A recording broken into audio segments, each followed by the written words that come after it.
बेनि थाखाय आइमोन आफामोन फंबाय बिनानाव रायजो राजानिसिम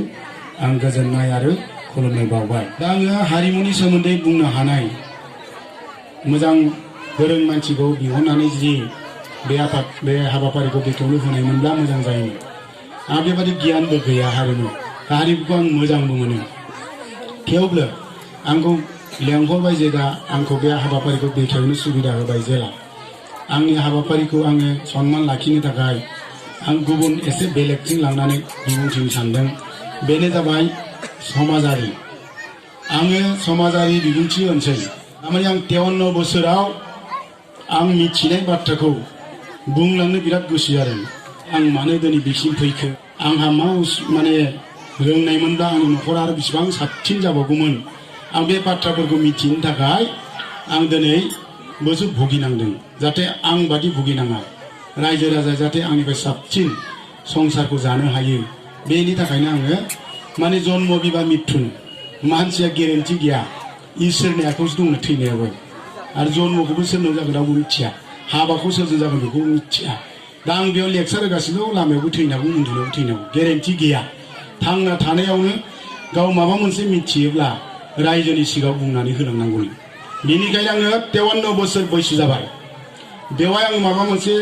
मिथिनाय बाथ्राखौसो बुंनो सानदों। बेयाव जुदि माबा मोनसे गोरोन्थि जादोंबा आइमोन आफामोन फंबाय बिनानाव रायजो राजायाव निमाहा बिग्रोखाबाय, आबसुनि दैदेनगिरि बिथांमोनावबो। दे जोङो आबसुनि खामानि मावबाय थागोन, साहित्य सभाया साहित्यनि खामानि मावलांबाय थागोन। जोङो राजनितिकआव दङ, बे जों राजनितिक हिसाबै राजनितिक थानानै जों खामानि मावबाय थागोन। B.T.R नि EM हिसाबै जोंनि दायित्व केपासिटि मावलांगोन। किन्तु रायजो राजायाबो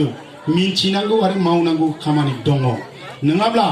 जोंनि साननाय, आबसुनि साननाय, साहित्य सभानि साननाय, बाथौ गौथुमनि साननाय, ब्रह्म गौथुमनि साननाय,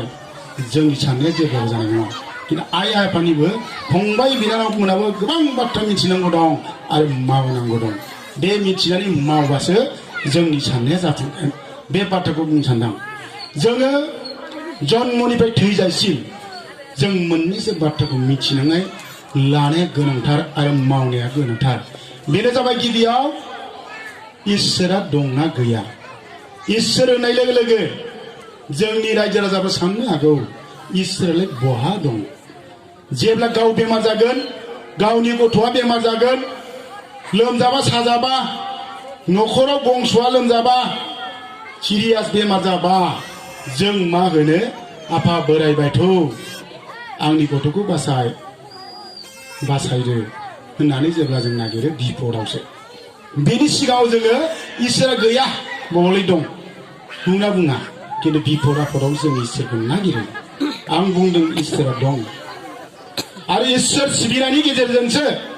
जोंनि गोसोआ मोजां जायो। जेब्ला गोसोआ मोजां जायो होमबासो जों सासे सुस्थ' मानसि जायो। जों साननाय बादि जागोन, आबसु साननाय बादि गासिबो जाबोगोन। जेब्ला जोंनि साननाय हनाया चेन्ज जागोन, बे गोसोआ मोजां जागोन। बे गोसो मोजांखौ बोरै बानायनो, मोननै दिगजोंल' थिग खालामनो हायो। आंनि साननानै मोननाय अध्याननिफ्राय मोननाय गोबां बेबादि लेक्सार होनाया आंखौ बुंफिनदों, रनेन्द्र नोंनि खोथाया आसलथे नंमारगौ होननानै। बेबादि बिबुंथि होनायनि आं बिदि लोगो मोनफिननो बुंदों आरो आंखौ। आं बुंदों जे ध्यान आरो इसोर सिबिनायनि गेजेरजोंसो जोंनि गोसोआ मोजां जायो। ध्यान आरो इसोर सिबिनायनि गेजेरजोंसो जों गोसोखौ मोजां खालामथारनांगोन। गोसो मोजांबासो मोजां हाबा मावनो हागोन। मानसिफ्रा होनगोन मोजां मानसि, गोसो गाज्रिखौ रावबो मोजां होना। गोसो गाज्रि नालाय बे गाज्रि खामानि मावबाय थायो, बेखौ जों मा बुङो, गाज्रि मानसि। बे गोसोखौ मोजां खालामनोबा जों इसोरखौ मानिनांगोन। आं होनदों इसोरा दङ, आं प्रमान होनो नागिरदों। जोंनि मेगनखौ ओरैबादि सक्ति होदों इसोरा, आफा बोराइ बाथौआ। जों गासिबो जिरादखौ नुयो, जों मोनसे जिरादखौ नुवा। बेयो मा? बे गैयाबा जों गासिबो फैसा लानानै जों दानो थैजोबगोन, आइमोन आफामोनाबो थैजोबगोन, एम्फौ एनला जिब जुन्थु जेबो थानाय नङा। बियो मा? बेखौ जों नुवा। बेयो जाबाय बार। बार गैयाबा जों दानो थैजोबगोन, किन्तु जों बारखौ नुवा। बेनिखायनो दंफां लाइफां मावबासो नुयो नाय, बे मावबासो बारखौ नुयो नाय। बे माबाखौ गिरनायखौ नायदोंना, होमबासो बारखौ नुदों। बेयाव नांनायावसो, किन्तु जों बारखौ नुवा, इसोरखौबो जों नुवा। इसोरा निराकार। बेनिखायनो इसोरा दं, बे मोनसे प्रमान। इसोरा भगवाना जोंखौ प्रमान होदों मेगनजों जों नुवा बारखौ आंखौबो नोंसोर नुवा नोंसोर आंखौ नागिरबा मोनगोन सोरबा बुङो इसोरखौलाय बोरै मोननो जाय मानसिया बिपदनिफ्राय बासिनाय बिनि इसोरखौ मोननाय गथ' गथाया मोजां जानानै इसोरखौ मोननाय लेखा गोरों जानानै इसोरखौ मोननाय मालाबा बिपदनिफ्राय बासिनायानो इसोरखौ मोननाय माइया जेरै बिराद मोजां जानाय आबादा बिराद मोजां जानाय न'खराव धोनि जानाय बेनो इसोरखौ मोननाय आइमोन आफामोन आरो मोनसे प्रमान होनो नागिरदों जों इसोरनि कर्म मावबासो जोंनि गोसोआ मोजां जायो इसोरानो बुंलांखानाय बेखौ आं नङा भगवान श्री कृष्णआ आं गीता अध्ययन खालामनो मोनदों हाजार सननि सिगाङाव जों जि धोरोमखौ मानियो बे रायजो राजाफ्रा बेयाव थानाय रायजो राजाफ्रा बाथौ धोरोम मानियो बाथौ धोरोमखौबो इसोरासो जोनोम जानाय बे उदाहरणखौ बोनानै लाबोनानै बुंनो सानदों जे जों जि धोरोमखौ मानियो बेबो इसोरासो बानायनाय आरो मोनसिं सिं बोरायाबो सासे इसोर बेखौ आङो दापर जुगनिफ्राय हाजार समाव कृष्ण भगवाना कुरुक्षेत्र जुद्धआव बुंलांदों आं बुंनाय खोथा नङा जेब्ला महाभारत जुद्ध जादोंमोन बेवहाय माने कुरुक्षेत्रआव जुद्ध जानायाव कौरव पांडवनि गेजेराव बिशाल कुरुक्षेत्र जुद्ध जाबाय अर्जुनखौ बुंबाय गावदो नोंसोरखौ थगायग्रा मानसिखौ बुथारबा जेबो दाय गैया बुथार होनना बुंबाय गावथारजोबदो नोंसोरखौ थगायसुला मानसिखौ बुथारबा दाय गैया आं बुंदों गाव किन्तु भगवान श्री कृष्णनि खोथाखौ अर्जुना मानियाखै मानिनि खारना जाबाय द्रोणाचार्यआ अर्जुननि गुरुमोन पितामा भीष्म बंखनि सायाव बोरै गावनो बेनो अर्जुनाबो थिगखौनो बुंदों किन्तु भगवान श्री कृष्णआ उपाय गैयिनि थाखाय बेखौ गावनो थिनबाबो गवा उदाहरण होबाबो मानिया गीता फरायबाबो मानिया उपाय गैया जाबाय भगवान श्री कृष्णआ गावनि आसनखौ लाबाय आं सासे पृथ्वीनि मालिकसो आं कृष्णआ पृथ्वीनि मालिक देवता ऋषिमुनि ब्रह्मा विष्णु नारायण गणेश आं सोब आंनो होननानै देखायजोब्बाय बिस्वर लानानै आं मानो बोना लाबोदों जोंनि धोरोमाबो जे इसोरानो जोनोम होनाय बेयाव भगवान श्री कृष्ण बुंदों बे देवता ऋषिमुनि ब्रह्मा विष्णु नारायण होननानै खोन्थाबाय अर्जुना नुबाय बेथ' नारायण भगवानसो होननानै कौरवखौ बानगावबाय कौरवा धंख जाबाय बेयाव मोनसे श्लोक होदोंमोन बर' भाषाजों असमियाव बुङाखै संस्कृत भाषाजों बुंदोंमोन बे श्लोकनि गेजेरजों बुं मिथिनो हायो जोंनि बाथौ धोरोम ब्रह्म धोरोमाबो इसोरानो जोनोम होनाय ओमफ्राय बेयाव मोनसे श्लोक होदोंमोन भगवानसो एदाय धर्मस्य ग्लानिर्भवति भारत वैद्यनां धर्मस्य दरात्मनं सिदामयां परित्राणाय साधूनां विनाशाय दुष्कृतां धर्म संस्थापनाय सम्भावना जुगे जुगे माने जितिया धर्मग्लानि হয় अधर्म प्रभाव जायो आं जोनोम लायो होननानै पापीफोरखौ बुथारनानै धर्म गायसननानै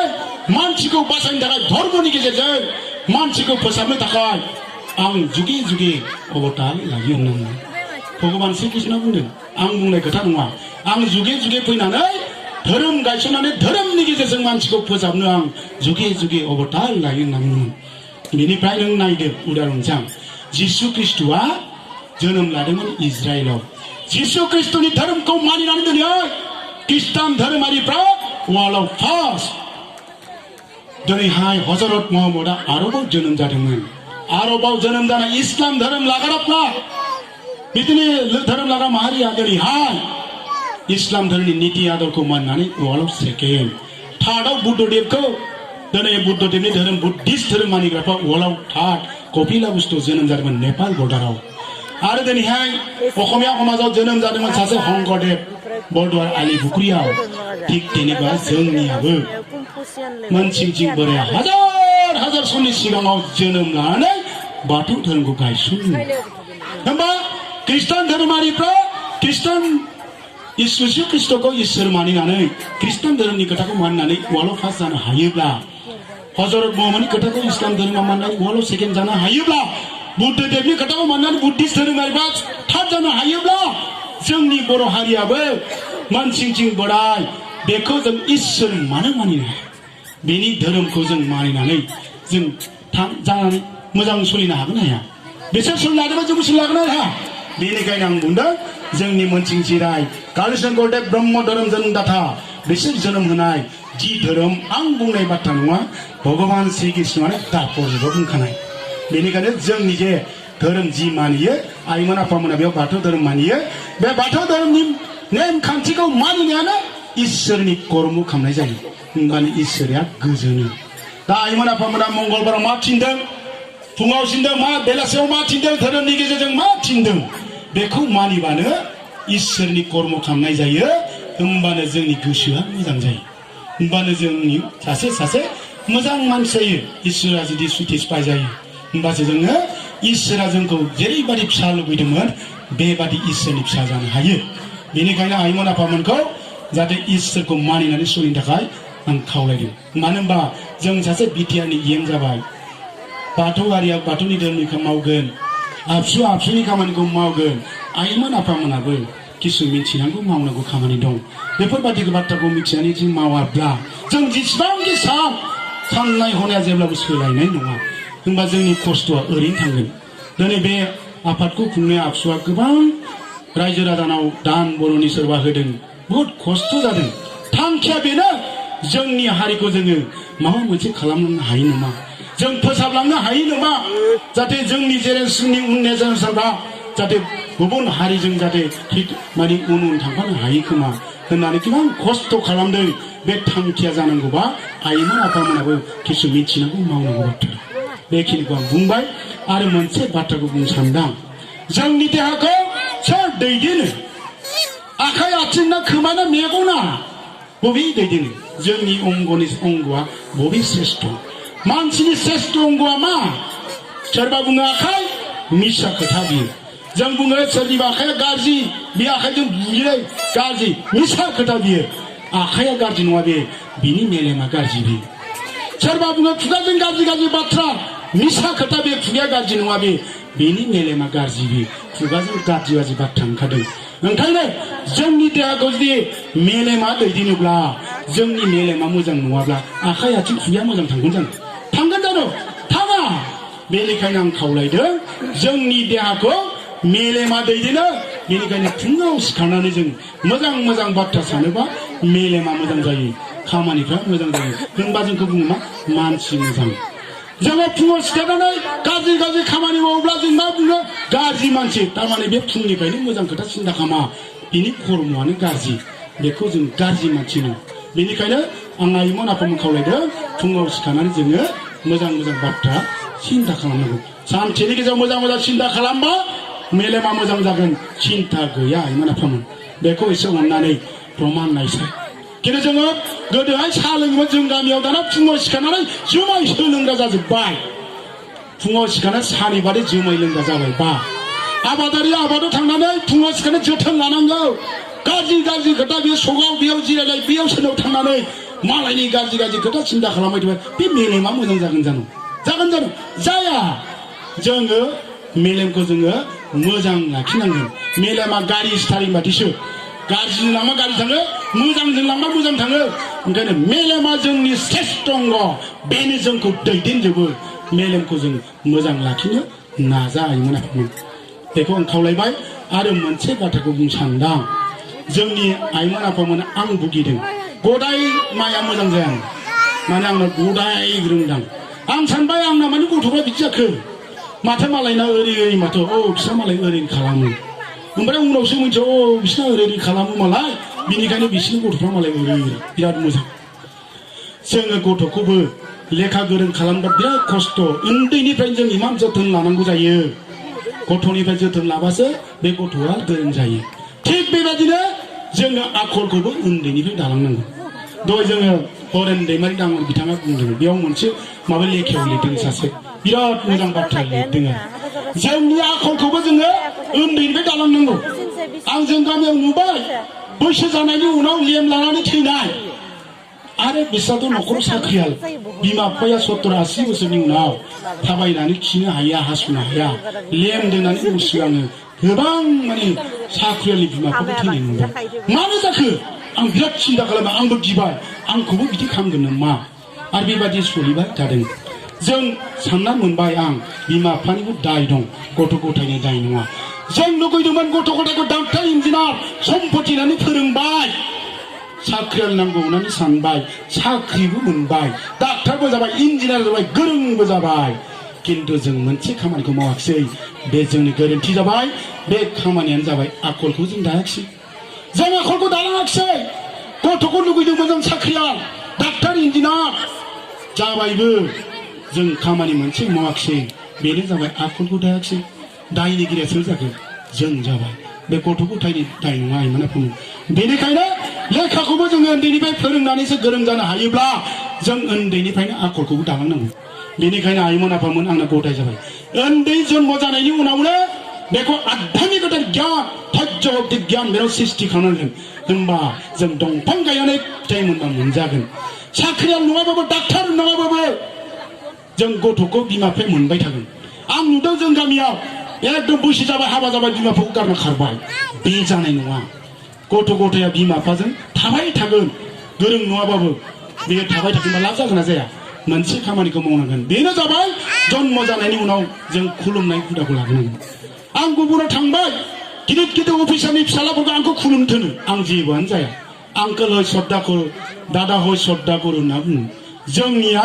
लाजियो हेन्डसेक लाहोयो लाब गैया जोङो खुलुमनाय हुदाखौ लाबोआ मानो लाजियो खुलुमनानै मा लाब जानो जेब्ला बिमा बिफाया बैसो जानानै हाबा गारजागोन दंफां गायनानै फिथाइ मोननाय सम मोनजाया जागोन होनबासो बुजिगोन बेनिखायनो उन्दैनिफ्रायनो गथ' गथायखौ खुलुमनाय हुदाखौ लाबो बे खुलुमनो हुदाया ओरैबायदि खामानि होगोन जोंनि समाजाव ओरैबायदि गिदिर मन्त्र बियो आरो बेनि गेजेरजोंनो समाजा जोंना संस्कार जालांजोबगोन बे बिमा बिफाखौ गारनाय नङा आबाद मावनानै थागोन बियो बिमा बिफाया जि थोनो बेखौनो मावगोन बियो लेखा गोरों नङाबाबो डाक्टार नङाबा साख्रियाल नङाबाबो बिमा बिफाखौ थैबाबो गारनाय नङा बियो बिमा बिफानि खोथा मथे बियो सोलिबाय थागोन आं मोनसे अध्ययननिफ्राय मोनदों बे जों उन्दैनिफ्रायनो बे खुलुमनाय हुदाखौ लाबोनांगौ एसे प्रमान नायसै जाथारगोन 100% दे आइमोन आफा बे खोथाखौ बुंबाय बेखिनि बुंनानै गान खननानै अपेनिं खालामनांगौ दा आं मोनसे खावलायदों ट्रेक लाबोदोंमोन सना ट्रेक दङ गासिबो नोंसोर आंनि फरियाल जाबाय आं सासे गार्जेन बेनिखायनो आइमोन आफामोनखौ आं फरियाल हिसाबै जेनेखा केपासिटि नुजायो आंनो सम होनांगोन दा आंखौ एसे सम हो दे आंनि साननाया आं रायजो राजाखौ माबा मोनसे खालामनायनि मोनसे थांखि दं 5 बोसोरनि गेजेराव आंबो मोनसे सिमां दं नङाबा इमान बोसोर 20 बोसोर जाबाय आं ससियेल वार्कार खालामनाया आंहाबो मोनसे सिमां दं बे सिमांखौ मावनो थाखाय आंनो सुबिदा होदों दा गानखौ बे टुटु बेलेग टुटि बेसर बिबारनि आं दा बेसर बिबारनिखौ खनसे बिग्रायनि दे खना माने गोरलै नङाबो गोरलै बादियानो गायक नङा नालाय दे बे बेसर बिबारनिखौ खनसे सना दे जायबो मोजां मोनो पुराना आरो गाना बेसर बिबारनि बाथना गाननानै मोनलाय जानजियाव दै लानायजों समायथारगोन गुफुरै हायलो थानाय रोंबां समायथारगोन हायलो थानाय रोंबां समायथारगोन खावलायनानै जाहाबलांबाय समाया नाय हमना बायदि मोनजुलांबाय सान्दुङाव गंगार खावलायनानै जाहाबलांबाय समाया नारें खमनानै सोलोंसिगारि नायै नायै मोजांसो मोनलांबाय आंखौ बायनानै सोलोंसिगारि नायै नायै मोजांसो मोनलांबाय सना मोनलाव जोंहैब्लाथाय बथलसेयाव बथलनै आबोआ आरो जों गोसोखांदो समजों खोथा सनाफोरखौ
Dalam